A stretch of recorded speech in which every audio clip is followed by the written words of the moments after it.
Art Loft is brought to you by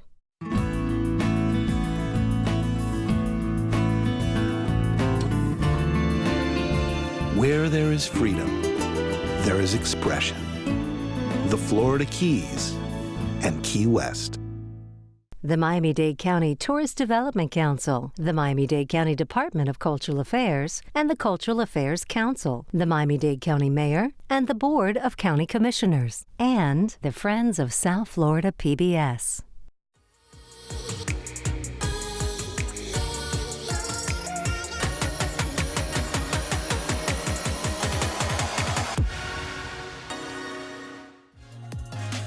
Art Loft. It's the pulse of what's happening in our own backyard, as well as a taste of the arts across the United States. They had an urgency about them. There was something very topical. In this episode, graphic art mixes with the universe of caricature, comics, and political cartoons. Some of his caricatures got him in a little bit of trouble.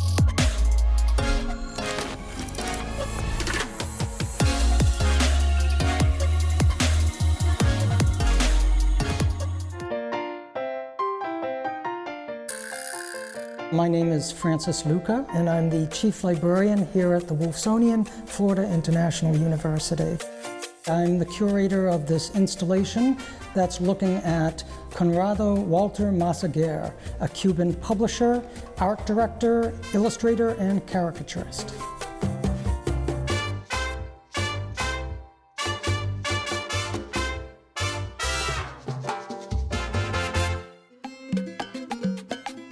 He was born in Cuba in 1889. He actually left and fled with his family when the Spaniards invaded during one of the independence wars.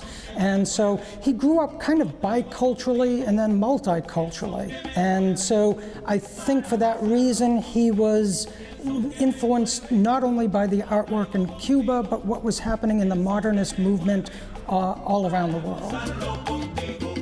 He actually introduced the modernist aesthetic to Cuba with a lot of Art Deco designed covers for his magazines. Social was one of his most important magazines, and that one aimed at an elite audience. So this was designed to get the who's who of Cuba interested in modernism.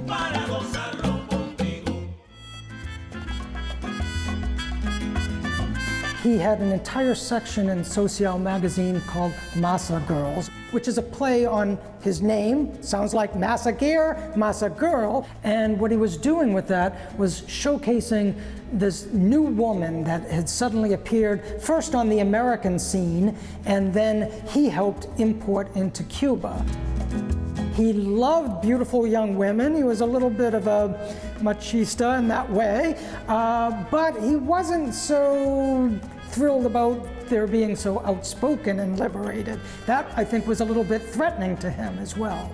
So you sort of see that little bit of ambivalence in these kinds of portraits. He was also very famous for his caricatures. In fact, that's how he's mostly known today. And he did, over the span of a lifetime, tens of thousands of caricatures. And he did them in a very modernist style. He said the best caricatures are done on the sly, with a furtive hand, where you're just sketching them and they don't even know that you're sketching them. Some of his caricatures got him in a little bit of trouble. He was not shy of expressing his disdain for certain Cuban presidents. You look at Machado sitting in the chair, not so handsome, and then you look at the portrait that's being done, and it's, oh, he's young and handsome. It's a completely different individual. Massaguer spent a lot of time working for the tourism industry in Cuba, which began in 1919. Since this exhibit focuses exclusively on the work of Conrado Massaguer, I wanted to sort of show him in the context of some of the other contemporary caricaturists from Latin America. And so it's called Caricaturas.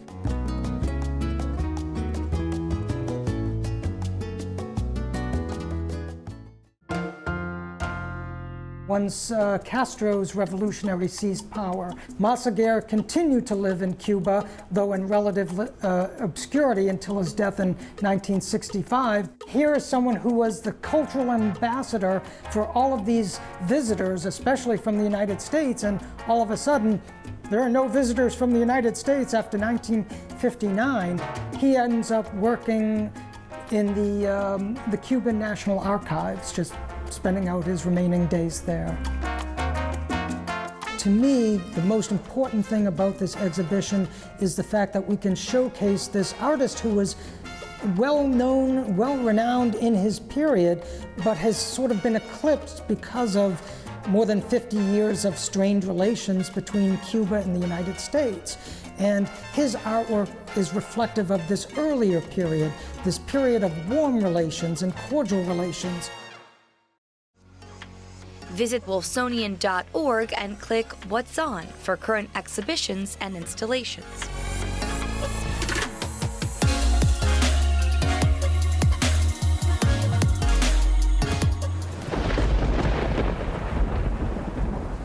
George Segal is a pop artist who, to me, stands out amongst all his contemporaries like Warhol and Lichtenstein.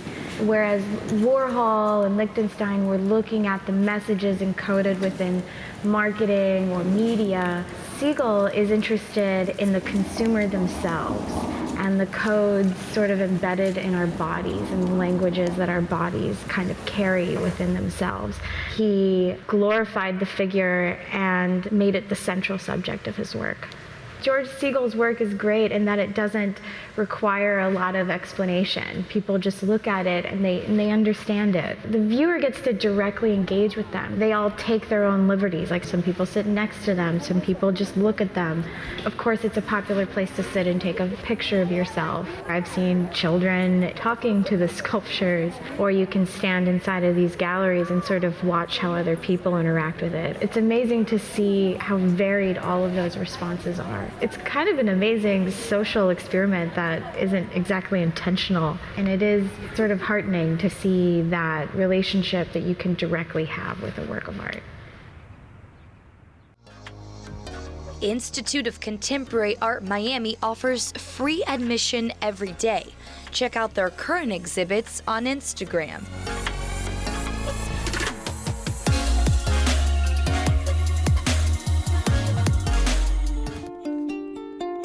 It's wonderful because I never insisted that she do art, and she just comes to me if she wants some advice on something. We sit in the studio together sometimes and work and listen to music. I stole his markers. It's like a brush tip and a fine tip. Hi, I'm John Hunt. I'm an illustrator and a writer. I'm Emma Hunt, and I would say I'm an illustrator. Well, the anthology is actually put together by Tate's. They solicit people to submit comics. And last year I submitted a comic and did the cover. This year I just did the cover. This was the anthology from last year where I did the cover. And then this was this year's cover for the 10th anniversary. I must have done 10 or 12 different ideas, sketches. Because we're in the anthology, they also allowed us all to set up tables at the event that they had and sell our work and sign the comics. And since it's comic books, when I was growing up, there was barely anything around, but now this is kind of a mecca for people to travel to.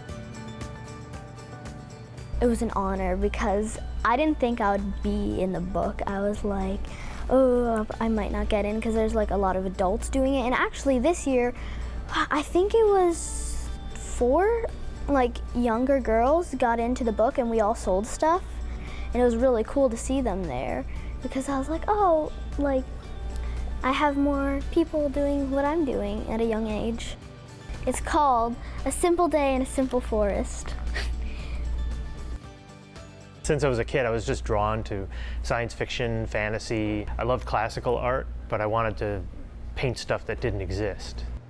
And I found things like comics and storyboards and fantasy and science fiction books were what really allowed me to do that sort of work.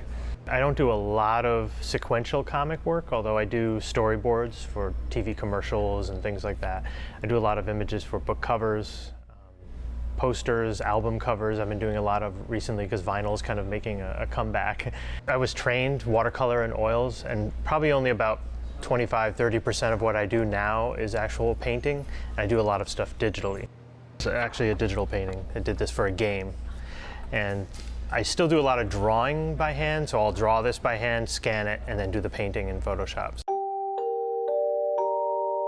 Something I really like to work with in my work, whether it's digital or watercolors, is lighting. Like, I love the old artists like Rembrandt and Caravaggio who use chiaroscuro, and so I love having a super broad range of values. I love dark stuff.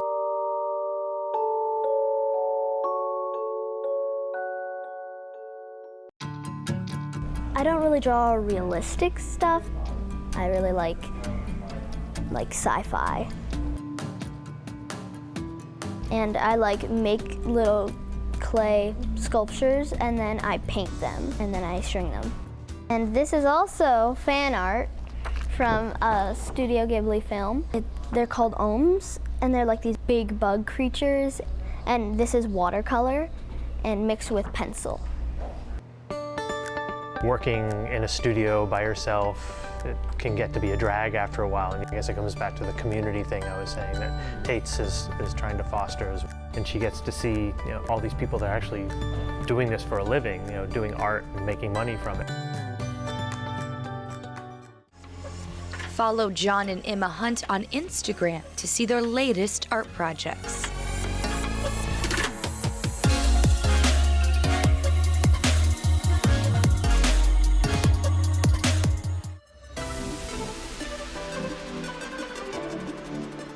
I'm Carla Stancifer. I'm the curator of Japanese art at the Murakami Museum and Japanese Gardens. This is anime architecture. This exhibit features 4 films that came out between 1988 and 2004. These films are all anime, which is the Japanese animation process, and they are all sci-fi, and they all also encapsulate a realistic style. So that's what each of the films have in common. And you know, anime is a multi-billion-dollar business today. The original curator of the exhibition, Stefan Rickele from Berlin, he started this project back in 2008, and he was fortunate enough to go into studios, meet with the animators, and look at some of their work, and he was really interested in the process of anime making. It's amazing. You have hundreds of artists working together to create one film. And he talks about how a lot of the artists were hesitant to put their art in frames and on the wall. They didn't see it as art. They saw it as just a small part of this whole production. The curator went with the backgrounds and not just the characters. For example, in the Japanese anime process, the voiceovers come last. You know, in a Disney production, they come first. But in Japan, it's the opposite. They have a much greater emphasis on the environment and movement. Ghost in the Shell came out in 1995, and it's based on a very popular manga series. We really can't underestimate the importance of this film. The people who created The Matrix say flat out that this film inspired them. And the entire film is about artificial intelligence in the future, but how this artificial intelligence interacts with the technology, with the machinery, and really they're talking about what it means to be human. For this film, we featured some of the hand drawings by Takayuchi Atsushi, and then we have the paintings of Ogura Hiromasa, which actually appear in the film. So you can see that development process, how they go from the raw images and ideas into the more technical details and drawings, and then the final product and the feel and the emotion that comes out. It's almost as if the background and the environment is its own character in the film. They really want to emphasize that. We do have some photography as well, and location photography was very important. Remember, these artists were going for realism, and the director Oshii Mamoru not only worked on anime, but he also worked on live actions. And he thought, well, why don't we do that for anime? And I love to point out this piece right here.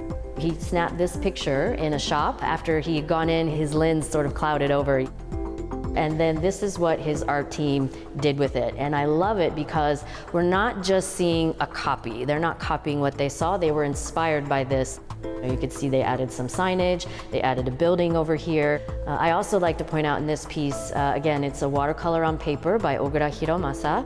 And this one would have been captured on film for the final product. You see these dark colors here. It has this nice broody tone to it.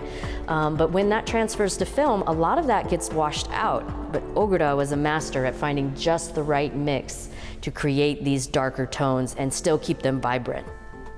This piece here is from the film Patlabor, which came out in 1989. If you look very closely at this piece, you'll see a few little bits of tape across the top, and that's because there are actually 3 layers here. Why would they do that? Why would they go to all that trouble? Well, in this particular scene, we have a flock of birds that flies through the frame, and so we had to have space in between those buildings, and they were moving at different camera speeds. How complicated it gets just for a flock of birds to fly across screen. Around 1997, the anime industry moved to entirely digital productions. From concept design through to the final piece was all digital, and it was this great wave, this great change that took over the studios, especially throughout Tokyo. And today there are only 5 studios left who can do hand-drawn backgrounds.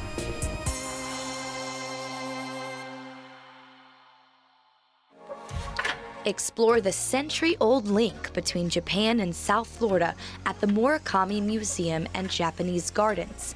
Check their website for their latest exhibits and events.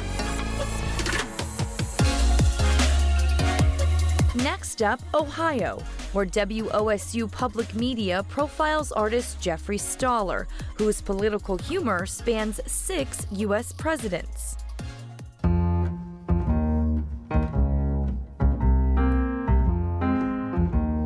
Watercolor is the toughest medium. You can't back up. Once you've started, you cannot put another color on top of it. It makes mud. So you have to work very fast. A plein air artist is the type of artist that will work in the environment, that they're outdoors typically. Plein air is a French word and means outdoor painter. And I started doing it only about 4 or 5 years ago. Schiller Park is a beautiful park. It's a 22-acre park that sits in German Village.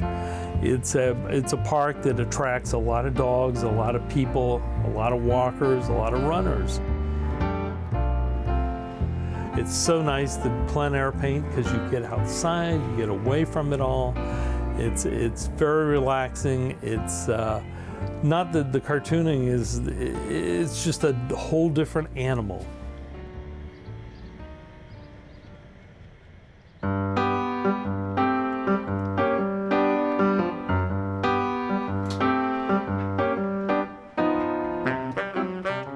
I'm a graduate of the Columbus College of Art and Design.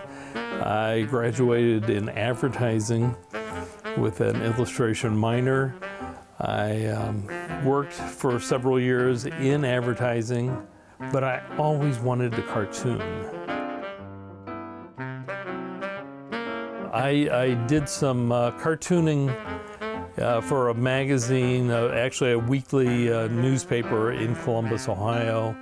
I was able to open another door, and it opened for me in Cincinnati, Ohio. And I was a cartoonist for them at the Cincinnati Post for 22 years. Editorial cartoon is a cartoon with a point of view, trying to find a little bit of humor in it, but typically it's going to fall on an opinion page, so it wants to have, and the editor wants to have an opinion associated with the cartoon. It might not be funny, but many times I'm hoping that it is. When I got into editorial cartooning back in the early 80s, I think I was right at the beginning of the Reagan administration. And so I've worked through all of the presidents since then. And they're all a challenge. and some of them are easier than others. I started as a one-panel cartoonist doing editorial cartoons, and so I got that science of that type of gag down. I felt very comfortable then moving on to doing Moderately Confused, which is social commentary on a different level, but appearing on comic pages. I'm contracted to do 3 to 4 editorial cartoons every week, and I do 6 daily panels for Moderately Confused. So it's a total of 9 to 10 cartoons I do every week. I work 4 weeks in advance on Moderately Confused, whereas an editorial cartoon, I put it out the next day. You have to have thick skin in this business, but you know, it's so rewarding, it's so much fun. And people always ask, you know, so what's your favorite cartoon? And it's the one I did today.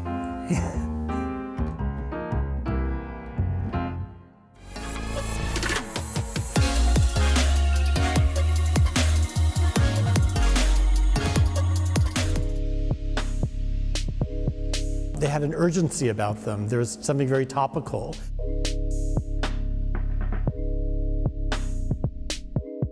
So the exhibition Beyond the Cape is really looking at those artists who were inspired by comics, but in different ways.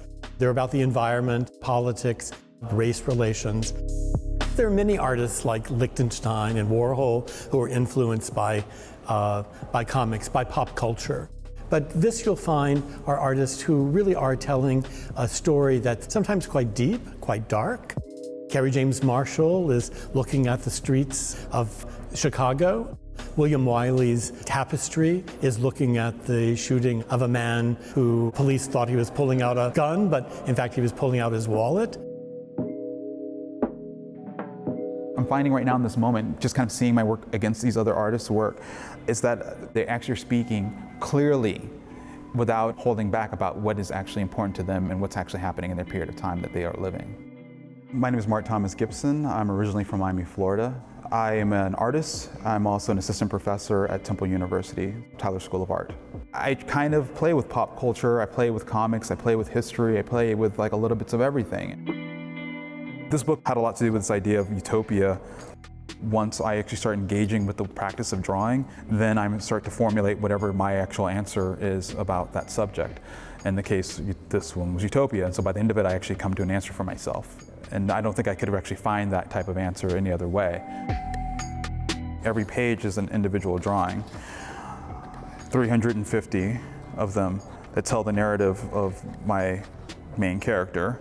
I use as my protagonist a werewolf character, which is the idea of someone who has been traumatized but then now is a traumatizer. I think about that a lot in America, how we have a lot of that kind of continuously seems to happen, where people become traumatized by either being economically oppressed or seeing a loved one murdered or seeing culture act and respond to them as another when they are actually a part of the fabric of this country. And then that gets passed on to your kid, that gets passed on to your community. Some of them become paintings, some of them do not, most of them do not. But in this case, this would later become Library 1 and 2. I wanted to kind of show an area that had been lived in and kind of overgrown in thought. My main character in this narrative that this comes from don't really know even what time period it is that he's in. So you have like a sword and kind of a hilt and a kind of a spear, but you have like books that are kind of contemporary. So there's Utopia, of course, and then there's Beloved, by the great Toni Morrison. I think about books that I've read growing up that told me something or made me think about relationships around slavery, relationships around American expansionism, all these things that we kind of think about when we're talking around America as these kind of canons of who are we, where are we? Part of what I figured out in this whole utopian thing was that it really kind of comes down to communication. It's that we have to actually work with each other to actually navigate what we want.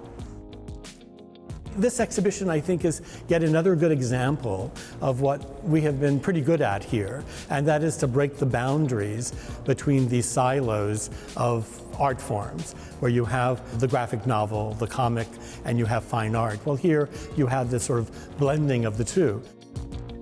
And it was kind of hard because when you would have that kind of influence in your life and you would go to an art school per se, they say, oh, that's not art, and they would throw that aside or kind of demean it or demote it.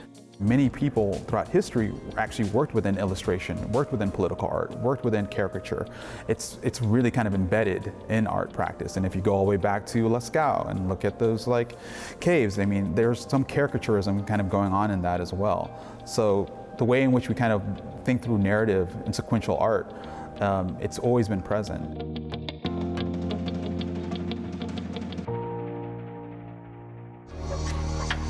Artist Mark Thomas Gibson has so much work to explore on his Instagram. Find him at Darth Gibson. See what the Boca Museum of Art is up to at Boca Museum.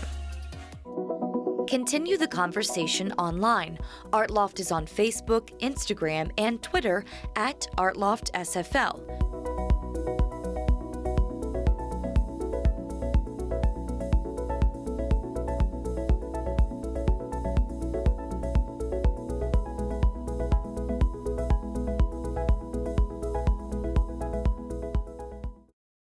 Art Loft is brought to you by